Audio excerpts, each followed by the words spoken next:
Module 4, Lesson 16, the computation of the slope of a non-vertical line. So we have learned how to find the slope by looking at a graph and counting spaces. Now we're going to learn how to do it through a formula. So slope is still rise over run,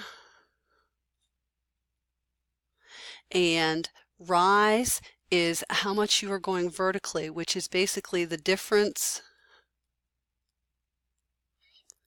in the y values. And the run is how much you change horizontally, which is the difference in the x values. So we can use this formula, m, which is slope, equals y2 minus y1 over x sub 2 minus x sub 1. Now these are subscripts, these are not exponents. You are not squaring anything here. This is just telling you you're taking one of the y coordinates and subtract the other y coordinate, and then you find the matching x coordinate to that y coordinate and subtract the other x coordinate that matches this y coordinate. All right, so I'm going to put a couple graphs on here. We're going to take a look at those, and then we'll use the formula and we'll do a comparison of both ways. All right, so here is an example we're going to look at. And there are not dots on here, so we have to find dots to put on here so that we can count spaces. So I'm going to say right there looks like a good one, and right there looks like a good one. So previously we've counted spaces, so we've gone up 3 over 1, so our slope is 3 over 1, or just 3. Now we're going to take a look at some coordinates and do this with the formula. So this coordinate right here is 2, 1, and this coordinate is 3, 4. Slide her over.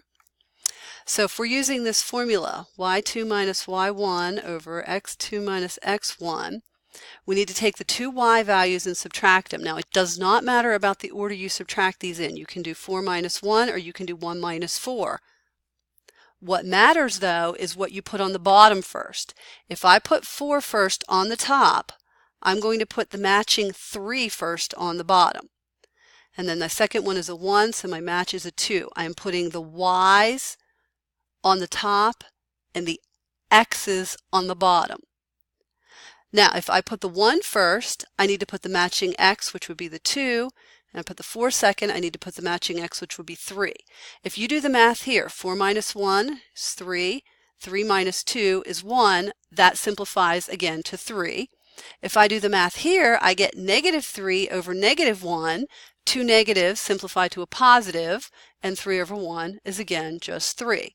So if you have the graph drawn, a lot of times it's faster to just count spaces if you can count the spaces. But if you don't have the graph drawn, to actually take the time to draw this graph and then count the spaces is more time consuming. So if we're given two coordinates, we want to just use those coordinates and the formula to find the slope. So we should be able to do it either way now. So we're going to do one more example here. Alrighty, so here is our final example. We have the coordinate -2, 4 and the coordinate 1, -3, and we're going to try and find the slope through this. So if I take these 2 points and I subtract my y values on top, the 4 and the -3 are my y's. Now I am subtracting a -3. 4 subtract -3. Of course I could do this the other way too. -3 subtract 4, whichever way you prefer. I'm going to do it both ways just to show you that you get the same answer again. Now if I put the 4 on first, I have to put the matching x, which is -2, first on bottom, and then the 1. If I put the -3 first, I have to put the 1 first on bottom, and then I'll be subtracting that -2. So I do the math here, I get a 7 over -3, so -7/3. If I do the math here, I get a -7 over a +3, which is still -7/3. That negative sign can be in the bottom, it can be in the top, or it can float out front of the fraction bar. They all mean the same thing, as long as we have one negative sign. If we have two negative signs, we have to cancel it and make them positive. Now, I'm going to do a quick sketch here also just to show you that the slope really is 7/3. All right, so you don't have to write the graph down here. I just want to show you. I plotted the point -2, 4, and the point 1, -3, and drew my line. So now we're trying to show that this line has the slope. If I count my spaces here, I get 3. If I count my spaces here, I get 7. So this line has a slope of 7/3, but remember we're going downhill, so my slope is really -7/3. Same thing we got by doing the calculations here. All right, same thing. So if you have the two coordinates, it's faster to use the formula if you can remember it. If you already have a graph, it's usually faster just to count spaces on the graph. So